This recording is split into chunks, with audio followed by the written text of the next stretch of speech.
नमस्कार, स्वागत है आपका एएनबी न्यूज में। आप देख रहे हैं उत्तराखंड स्पेशल बुलेटिन। आपके साथ हूं मैं सदफ फातिमा। बुलेटिन की शुरुआत करेंगे। दिल्ली दौरे से सीएम पुष्कर सिंह धामी सीधे उधम सिंह नगर के नानक मत्ता पहुंचे हैं। इस दौरान उन्होंने मानसून के दृष्टिगत नानक सागर बांध और आसपास के क्षेत्रों का स्थलीय निरीक्षण किया है, जहां निरीक्षण के दौरान मुख्यमंत्री धामी ने अधिशासी अभियंता से बांध की स्थिति, जलस्तर, बाढ़ नियंत्रण की तैयारियों और सुरक्षा उपायों की विस्तृत जानकारी ली। उन्होंने कहा कि मानसून काल में हर परिस्थिति के लिए तैयार रहना आवश्यक है, ताकि किसी भी प्रकार से जनजीवन प्रभावित न हो। सीएम धामी ने कंट्रोल रूम का भी निरीक्षण किया और अधिकारियों को निर्देश दिए कि बांध और जल निकासी की स्थिति पर लगातार कड़ी नजर रखी जाए। उन्होंने जिलाधिकारी नितिन सिंह भदौरिया और सिंचाई विभाग के अधिकारियों को निर्देशित किया कि आपदा प्रबंधन की दृष्टि से समय रहते ही सभी आवश्यक कदम उठाए जाएं और संवेदनशील क्षेत्रों में निगरानी व्यवस्था और मजबूत की जाए। उन्होंने कहा कि सरकार का प्रयास है कि मानसून के दौरान किसी भी तरह की आपदा की स्थिति से जनता को सुरक्षित रखा जाए।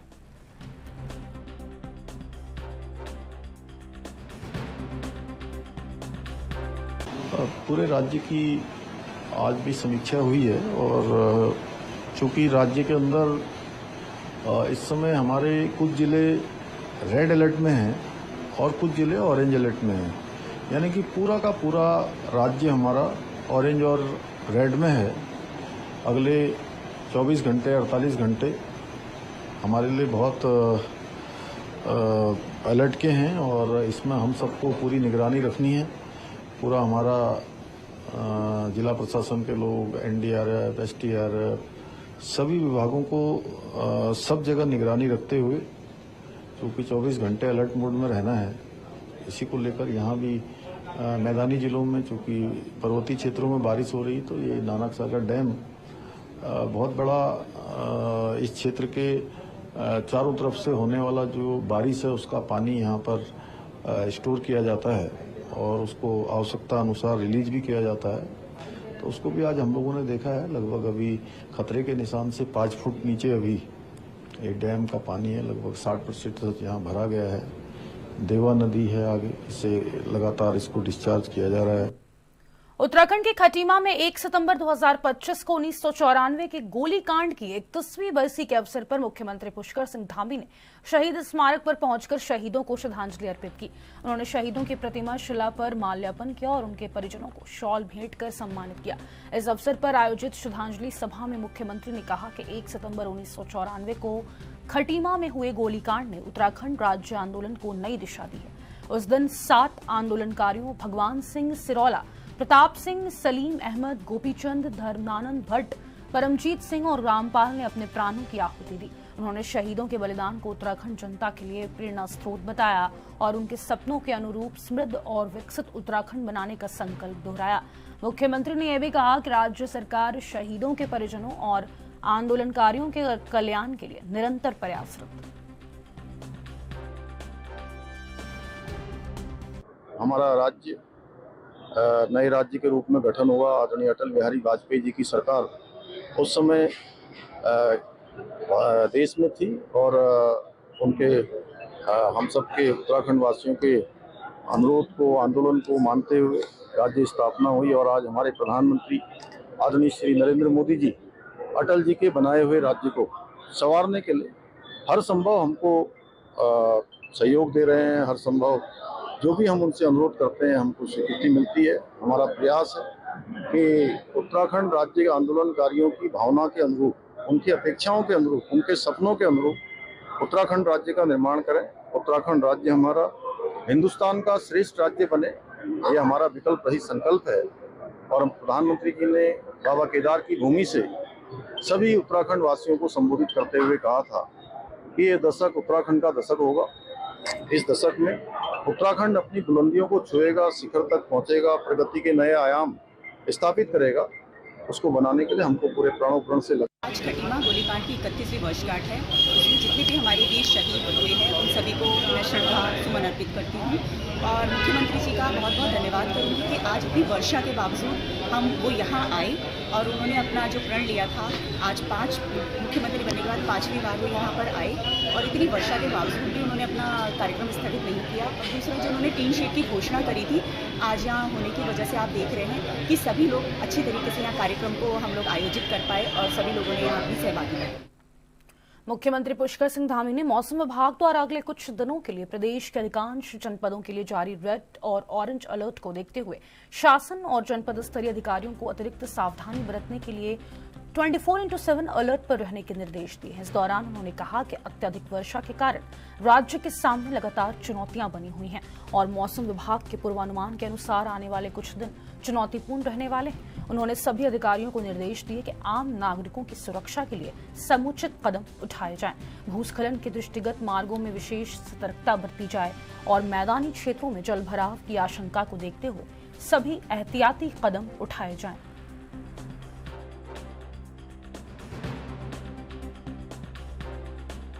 ज़्यादा जिनको हायर सेंटर भेजने की आवश्यकता है, हेली से उनको एम्स भी भेजा जा रहा है। हमारा हर संभव प्रयास है और पुनर्वास भी कर रहे हैं। बागेश्वर जनपद के जो जहां पर आपदा आई है उनको भी सुरक्षित स्थानों पर रखा गया है और भविष्य में पुनर्वास की नीति बनाने के लिए भी कहा है। पूरे राज्य के अंदर एक बड़ी क्षति इस आपदा में हुई है, तो सभी जिलाधिकारियों को आपदा की क्षति का आकलन करने के लिए भी कहा है। तत्काल लोगों को मुआवजा दिया जाए, रिलीफ की जाए और सभी अधिकारी कर्मचारी, हमारा पूरा तंत्र ऐसे समय में ग्राउंड जीरो पर जहां भी आवश्यकता हो वहां जाकर लोगों की मदद करे।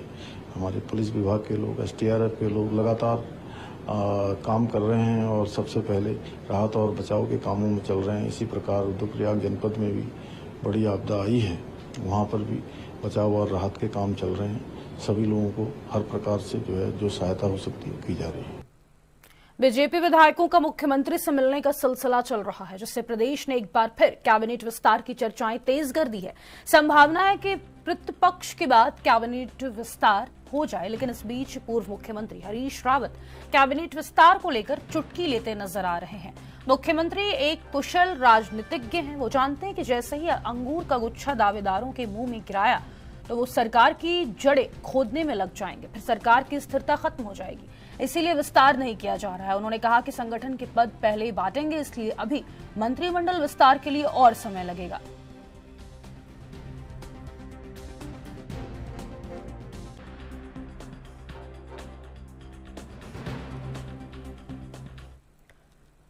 उत्तराखंड में भाजपा के भीतर ही आपसी कलह खुलकर सामने आ गई है। वरिष्ठ भाजपा विधायक बिशन सिंह चुफाल ने अपनी ही सरकार के मंत्री हेमराज बिष्ट पर गंभीर आरोप लगाए हैं।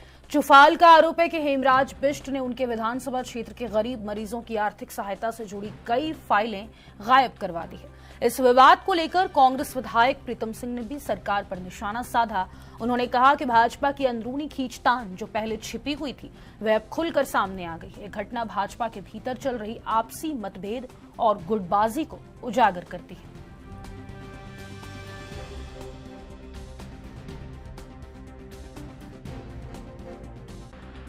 किस तरीके से आप देख रहे हैं, क्या भाजपा के अंदर अंदरूनी कुछ? देखिए, मैं तो शुरू से कह रहा हूँ कि भारतीय जनता पार्टी में जिस तरीके से खींचतान है वो पहले ढकी हुई थी, अब वो खुली हो गई है। एक नहीं, कई लोगों ने जो है सरकार पर वार करने का काम किया है। पहले कानून व्यवस्था को लेकर के त्रिवेंद्र सिंह रावत जी ने सरकार पर वार किया, तीरथ सिंह रावत जी ने भी सरकार पर वार करने का काम किया है। अवैध खनन को लेकर के जो है पूर्व मुख्यमंत्री त्रिवेंद्र सिंह रावत जी ने लोकसभा में जो है ये कहा कि उत्तराखंड राज्य के अंदर अवैध खनन हो रहा है। आपके सामने है विधायक जो है सड़कों पर उतर करके ट्रैक्टर ट्रॉली रोकने का काम कर रहे हैं। पांडे जी जो विधायक हैं उन्होंने भी सीधा आरोप लगाया है कि अवैध खनन हो रहा है और नदी को जिस तरीके से खोदा जा रहा है, चीरा जा रहा है, तो इससे बड़ा उदाहरण कोई दूसरा अवैध खनन का नहीं मिल सकता है। अब उत्तराखंड की संस्कृति और लोक भाषाओं को बचाने के लिए एक ऐतिहासिक कदम उठाया गया है। अब गढ़वाली, कुमाऊनी और जौनसारी भाषाओं को आर्टिफिशियल इंटेलिजेंस यानी एआई के जरिए संरक्षित और बढ़ावा दिया जाएगा। इसका मतलब है कि ये भाषाएं जल्द ही चैट जीपीटी, ग्रोक और जेमिनी जैसे आधुनिक एआई टूल्स पर उपलब्ध होंगी। इस पहल से लोग अपनी मातृभाषाओं में बोल, लिख और सीख सकेंगे। इस प्रोजेक्ट के लिए भाषा विशेषज्ञों और संस्कृति के जानकारों की मदद से एक प्रामाणिक डेटा सेट तैयार किया जाएगा, जिसका उपयोग एआई मॉडल्स को सिखाने में होगा।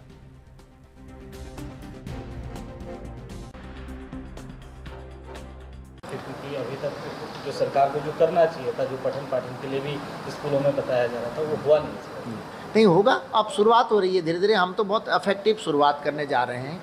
हमारे काम तो आपको दिखने लगेंगे। और ये अब मैं फिर कह रहा हूँ कि गवर्नमेंट्स के हम लोग जो उनके रिस्पांस हमारे साथ हैं वो बहुत उत्साहवर्धक हैं, सकारात्मक हैं। तो ये अच्छा होने वाला है। और क्योंकि अब कंप्यूटर का युग है। अब आप भाषाई सम्मेलनों को करके सिर्फ ये मामला, ये ठीक है, वो भी एक काम है, लेकिन आपको परिणाम देना होगा। और परिणाम तब दिखेगा कि जब हम उसको एग्जीक्यूट कर पाएँ। तो हमारे साथ अच्छी बात यह है कि उत्तराखंड का प्रबुद्ध जनमानस जुड़ा हुआ है, ऑफिसर्स जुड़े हुए हैं। क्योंकि मैं एक क्रिएटर हूँ, मैं एक आर्टिस्ट हूँ, मैं एक कलाकार हूँ, गाने वाला हूँ। आप आर्किटेक्ट, इंजीनियर हैं, मुझे ड्राइव करना नहीं आता कि इसको कैसे कैसे करना है। उसके लिए हमारे साथ क्लास 1 ऑफिसर्स लोग जुड़ गए हैं, मार्गदर्शक जुड़ गए हैं, साहित्यकार जुड़ गए हैं, जिनके हमको लगातार कह रहे हैं कि हम क्या करें इसमें, बताओ। तो ये बड़ा अच्छा होने वाला है आने वाला। क्या लगता है कि उसका मेजरली एक रिस्पॉन्सिबल पार्ट है, जिसको बोलते हैं कि रिस्पॉन्सिबल एआई आपको जो आंसर दे रहा है वो रिस्पॉन्सिबल हो, बिल्कुल सही हो, एक्यूरेट हो, उसके फैक्ट्स हों। तो उसका एक सोशल पार्ट है और एक टेक्निकल पार्ट है। तो टेक्निकल पार्ट हम ऑलरेडी ड्राइव कर रहे हैं। सोशल पार्ट भाई साहब जागर एकेडमी के थ्रू कुछ यूनिवर्सिटीज़ में, कुछ स्टूडेंट के सामने, वो पार्ट भी हम एक अलग से एक प्रोजेक्ट ड्राइव करेंगे।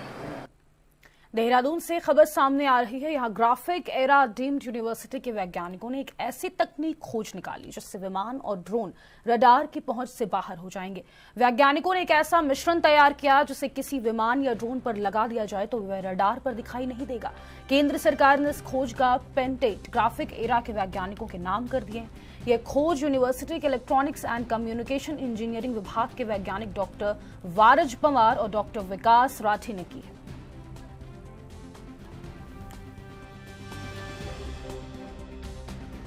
इस पेटेंट के कार्य को सफल बनाने के लिए हमने कई साल अपनी लैब में मेहनत की। कम से कम 2-3 साल की मेहनत के बाद हमने 200 से लेकर 300 डिफरेंट सैंपल्स बनाए, डिफरेंट कॉम्बिनेशंस में। उनको हमने लैब में टेस्ट किया, तब जाकर हमें एक वैसा रिजल्ट मिल पाया जो कि एक फ्लेक्सिबल EMI शील्ड बनी और वो एक एब्जॉर्ब कर रही है रेडिएशंस को 12 गीगाहर्ट्ज से 18 गीगाहर्ट्ज तक। आज जब केंद्र सरकार ने इस पेटेंट को ग्रांट किया है तो ये हमारे लिए और ग्राफिकर परिवार के लिए एक अत्यंत खुशी की बात। हमें एक ऐसी कंडक्टिंग फ्लेक्सिबल शीट पे इंडियन पेटेंट ग्रांट मिला है, जिस शीट का उपयोग हम हाई फ्रिक्वेंसी वेव्स को एब्जॉर्ब करने में मदद मिल सकती है। इस तरह की शीट का उपयोग हम एरोप्लेन और ड्रोन की कोटिंग में कर सकते हैं, जो कि रडार से बचने के काम आ सकती है।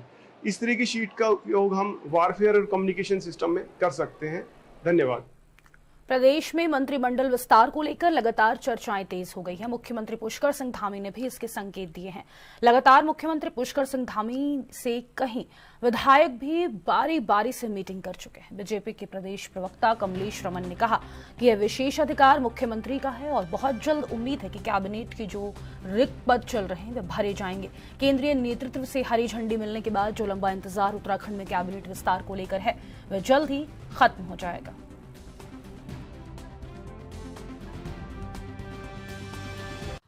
देखिए, बहुत जल्दी माननीय मुख्यमंत्री जी जो हमारा कैबिनेट विस्तार होना है वो होगा और आप लोगों के सबके सामने आएगा। बहुत शुभ संकेत माननीय मुख्यमंत्री जी ने दिए भी हैं कैबिनेट विस्तार को लेकर के। और रही बात विपक्ष की, तो मैं विपक्ष से भी हमारा सवाल है कि जब उनकी सरकार थी तो कैबिनेट में उनका कितना विस्तार हुआ था 2016। इसका जीता जागता सबूत है कि जब उन्होंने कैबिनेट का विस्तार नहीं किया तभी तो उनकी सरकार गिरी थी। लेकिन भारतीय जनता पार्टी बहुत जल्दी कैबिनेट का विस्तार भी करेगी और आप लोगों का जो कहना है, जो मानना है, वो भी बहुत जल्दी माननीय मुख्यमंत्री जी पूरा करने जा रहे हैं। खबरों में वक्त तो चला एक छोटे से ब्रेक का, फौरन लौटेंगे। आप बने रहे ANB न्यूज के साथ।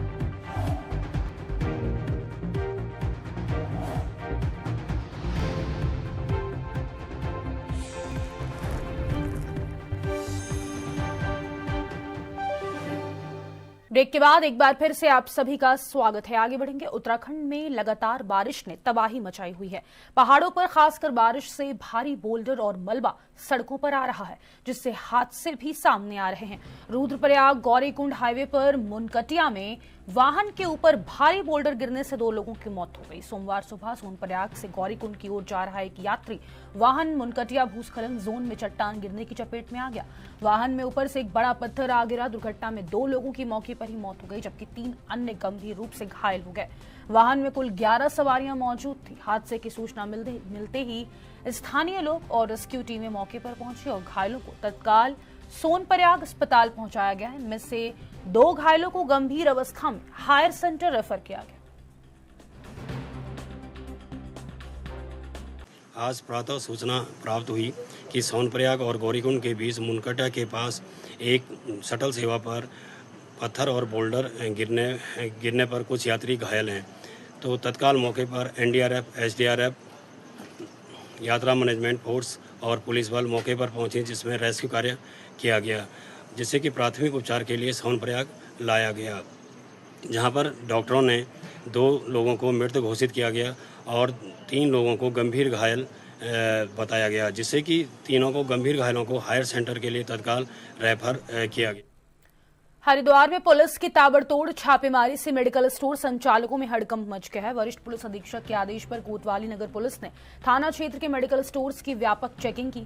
इस दौरान मेडिकल स्टोर्स पर लगे सीसीटीवी कैमरों की व्यवस्था का निरीक्षण किया गया। जांच में पाया गया कि 14 मेडिकल स्टोर्स पर सीसीटीवी कैमरे स्थापित नहीं थे, जिसके बाद पुलिस ने इन स्टोर्स के स्वामियों पर कार्रवाई करते हुए धारा 83 पुलिस अधिनियम के तहत चालान किया और कुल 1,40,000 रुपए का जुर्माना वसूल किया। पुलिस का कहना है कि सुरक्षा और पारदर्शिता के लिए मेडिकल स्टोर्स पर सीसीटीवी कैमरे अनिवार्य है। इसी कड़ी में चेकिंग अभियान आगे भी जारी रहेगा।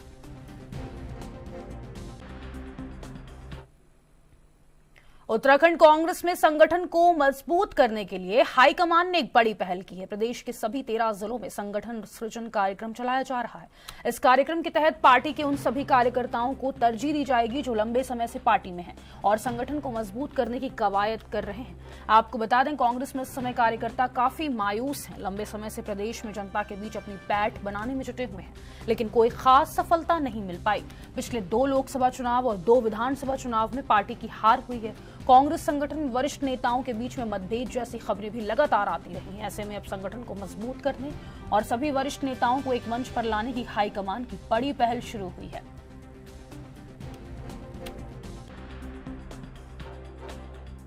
नहीं, देखिए, संगठन गठन की प्रक्रिया जो है प्रारंभ हुई है और इस परिप्रेक्ष्य में हमारी प्रभारी शैलजा जी ने यहाँ पर एक बैठक भी की थी और उसमें जो आवश्यक दिशा निर्देश थे वो देने का काम किया है। राष्ट्रीय स्तर से जो है ऑब्जर्वर्स भेजे गए हैं जो हर जिले और महानगर में जाकर के कांग्रेस के कार्यकर्ताओं से सीधा संवाद स्थापित करके ये जो हमारा संगठन है उसका गठन करने का काम करेंगे। कब से शुरू होगा? ये तो अब 1 और 2 तारीख से जो है प्रारंभ हो जाएगा। आपदाग्रस्त उत्तराखंड की केंद्र सरकार द्वारा की गई घोर उपेक्षा पर प्रदेश कांग्रेस ने केंद्र व राज्य की भाजपा सरकार पर जमकर हमला बोला। प्रदेश कांग्रेस मुख्यालय में पत्रकारों से बातचीत करते हुए प्रदेश कांग्रेस की कमेटी के वरिष्ठ उपाध्यक्ष संगठन सूर्यकांत धस्माना ने कहा कि चुनावी फायदे के लिए श्री केदारनाथ और श्री बद्रीनाथ जी की माला जपने वाले और केदार धाम में आकर धुनी रमाने वाले प्रधानमंत्री आज संकट की घड़ी में केदारनाथ, बद्रीनाथ समेत सारे उत्तराखंड को भूल गए और वे या तो बिहार चुनाव में व्यस्त हैं या विदेशों के दौरे कर रहे हैं। पर आज तक भयंकर आपदाओं से जूझ रहे उत्तराखंडियों की सूद लेने उन्होंने ना तो अपने किसी वरिष्ठ मंत्रिमंडलीय सहयोगी को उत्तराखंड भेजा, ना ही किसी केंद्रीय दल को उत्तराखंड में हुए जान माल के नुकसान का आकलन करने के लिए भेजा। धस्माना ने कहा कि आज राज्य के सभी पर्वतीय जिले आपदाओं से बदहाल हो रखे हैं और बड़ी जनहानि हुई है और लोगों के घर, होटल, दुकान पूरी तरह से नेस नाबूद हो गए हैं।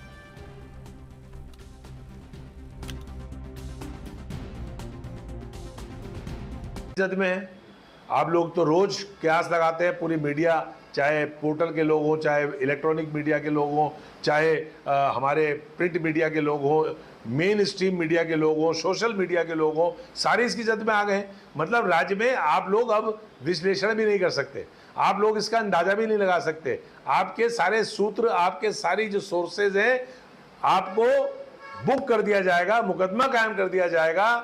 अगर आप इस बात का अंदाजा लगाएंगे, सरकार को मैं निमंत्रण दे रहा हूं, मैं पहला व्यक्ति बनना चाहता हूं इस राज्य में कि सरकार मेरे ऊपर मुकदमा कायम करे। मैं कह रहा हूं कि राज्य में जो परिस्थितियां हैं, बीजेपी के नेता एक दूसरे से आपदा से निपटने की बजाय जो एक दूसरे को गुलदस्ते दे रहे हैं, जो दिल्ली में हलचल है, उसका मुझे लगता है कि राज्य में नेतृत्व परिवर्तन की कोई सुख बुगाहट भाजपा में चल रही है। तो मेरे ऊपर मुकदमा कायम कर दो भैया, मुझे लग रहा है।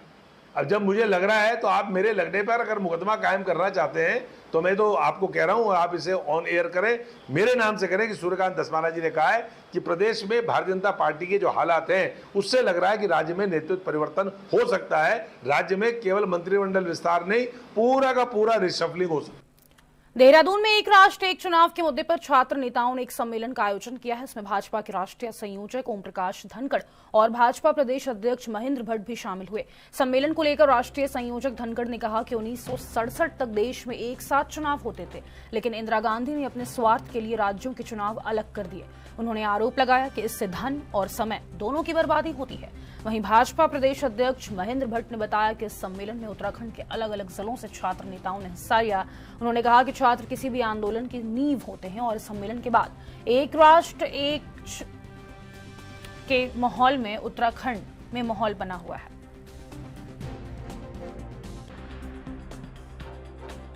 एक राष्ट्र एक चुनाव को लेकर छात्र सम्मेलन था। देश में 1967 तक एक साथ चुनाव होते थे।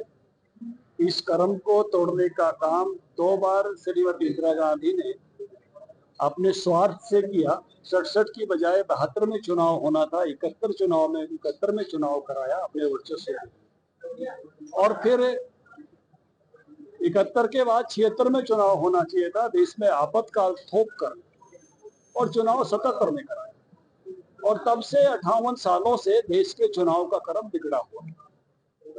एक साथ चुनाव होने से रामनाथ कोविंद कमेटी जो इसके लिए बनी, इसमें सब दलों के लोग थे, उसका आकलन है कि चुनाव पर 4 लाख करोड़ से 7 लाख करोड़ का खर्च आता है। अगर एक साथ चुनाव होंगे लोकसभा और विधानसभा के, तो 1/3 पैसा कम खर्च होगा। अगर मैं छोटी इकाई पकड़ूं 4.5 लाख करोड़ की, तो भी 1.5 लाख करोड़ रुपए की बचत होगी, जो 15 राज्यों की बजट 1.5 लाख करोड़ से अधिक कम है। एक आंकड़ा रामनाथ कोविंद कमेटी का और बताता हूं कि हमारे जीडीपी में 1.5% की बढ़ोतरी होगी अगर चुनाव एक साथ होते हैं, और अभी हमारा जीडीपी वो 369 लाख करोड़ का है। किच्छा में आम आदमी पार्टी का जिला कार्यकर्ता सम्मेलन संपन्न हुआ है। इस दौरान प्रदेश अध्यक्ष एसएस कलेर और प्रदेश प्रभारी महेंद्र यादव ने कार्यकर्ताओं में जोश भरा और विधानसभा चुनाव के लिए पूरी ताकत से जुटने का आह्वान किया। इस सम्मेलन में उधम सिंह नगर जिले के कई क्षेत्रों से आए कार्यकर्ताओं ने हिस्सा लिया और संगठन को मजबूत बनाने का संकल्प लिया। प्रदेश प्रभारी महेंद्र यादव ने बताया कि आम आदमी पार्टी उत्तराखंड की सभी 70 विधानसभा सीटों पर अकेले चुनाव लड़ेगी।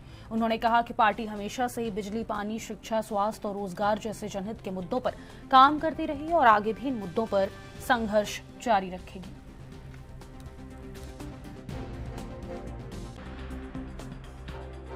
हर घर घर जाके लोगों को जागरूक करेंगे और आम आदमी पार्टी के 5 ही मुद्दों पे काम करती है: शिक्षा, स्वास्थ्य, बिजली, पानी, रोजगार।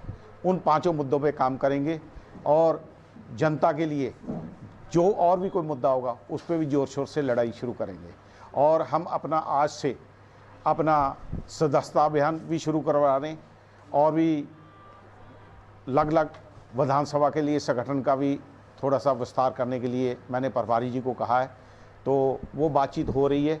हम एक बार 4 जिलों में मीटिंग करने के बाद हो सकता है 1 आधे दिन के लिए सारा एक बार पुराने को हटा के नए सिरे से जो कार्यकर्ता काम अच्छा कर रहे हैं उनको आगे लाने की कोशिश करेंगे। क्योंकि काफ़ी साथियों ने इलेक्शन लड़ने के बाद कुछ कारण रहे जिसके लिए हमने अभी इसको भंग नहीं एक बार कर पाए। अभी प्रभारी जी ने सहमति दे दी है, बहुत जल्दी हम इसको भंग करके जो काम कर रहे हैं, जिन्होंने इलेक्शन लड़ी है, जिनके पास पद नहीं है, काम करने वाले हैं, उनको आगे लेके आएंगे। जो लोग काम नहीं कर रहे हैं उनको थोड़ा सा कहेंगे भाई थोड़ा सा दूसरे को मौका दे दो, हाथ पल्ला जोड़ के उनको कहेंगे भाई आप शांति से बैठ जाइए, काम करने वाले को मौका दीजिए। आम आदमी पार्टी ने 2000 काम हुआ है, ऐसा नहीं है, लेकिन बीच में 1.5 साल जब हुआ, वो बीच में बने थे बाली जी वगैरह, उस टाइम बिश जी के टाइम रहा ठंडा। अब तो 1.5 साल से बहुत तेज़ी से काम हुआ। मेरी ये 4-5वीं मीटिंग है इधर की। पार्टी ने 2 महीने पहले उत्तराखंड का प्रभारी बनाया गया, तो आज हम कीछा जिले की मीटिंग लेने के लिए यहाँ पे आए, कार्यकर्ताओं से संवाद करने के लिए आए और कार्यकर्ताओं की जो भी शिकायतें हैं उसको सुनेंगे, जो पीछे दिखते आई उनको ठीक करने की कोशिश करेंगे। नए सिरे से फिर एक टीम बनाएंगे और उत्तराखंड में सभी सीटों पे हम चुनाव लड़ेंगे। संगठन को मजबूत करने के लिए आज हमने पहली बार शुरुआत की है, तो आने वाले समय में हर जिले में मीटिंग करेंगे, हर विधानसभा में करेंगे, घर घर तक पहुंचेंगे, सभी कार्यकर्ताओं को दोबारा से ड्यूटी लगाएंगे, उनको जिम्मेवारी सौंपेंगे और आने वाले समय में 70 की 70 विधानसभा में हम चुनाव लड़ेंगे। आपका जिला कार्यकर्ता उत्तराखंड तो सारा एक ही है, कहीं ना कहीं से तो शुरुआत करनी है, तो हमने यहाँ से शुरुआत की है। उसके बाद फिर हम कल हल्द्वानी में करेंगे, उसके बाद फिर हरिद्वार में करेंगे, फिर उसके बाद देहरादून में करेंगे। तो ऐसे करके किन नीतियों के खिलाफ आप कार्यकर्ताओं को जागरूक कर रहे हैं या एकजुट होने का आह्वान कर रहे हैं? देखो, प्रदेश में जो समस्याएं हैं, जैसे बीजेपी यहाँ 10 साल से है, 10 साल से कोई लोगों के लिए कोई सुविधा नहीं मिल पाई। जो लोगों की इच्छाएं थी, जो लोगों ने उन पर भरोसा किया था, उस भरोसे पे बीजेपी खरी नहीं उतरी। तो वो सब हम लेके चलेंगे, जो यहाँ के मुद्दे होंगे। अपने प्रदेश अध्यक्ष जी साथ में बैठे हैं और पूरी टीम हमारे साथ। फिलहाल के लिए इस बुलेटिन में बस इतना ही। मुझे दीजिए इजाजत। नमस्कार।